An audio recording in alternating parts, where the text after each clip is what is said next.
Hola, ¿cómo están? Mi nombre es Víctor y sean bienvenidos a un nuevo video.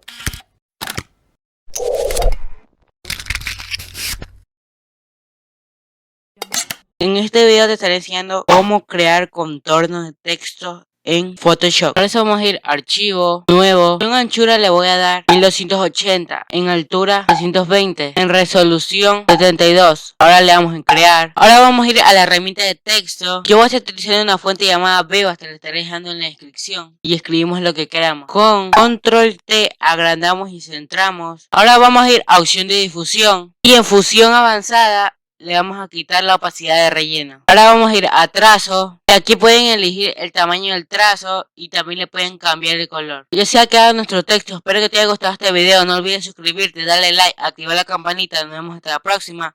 Bye.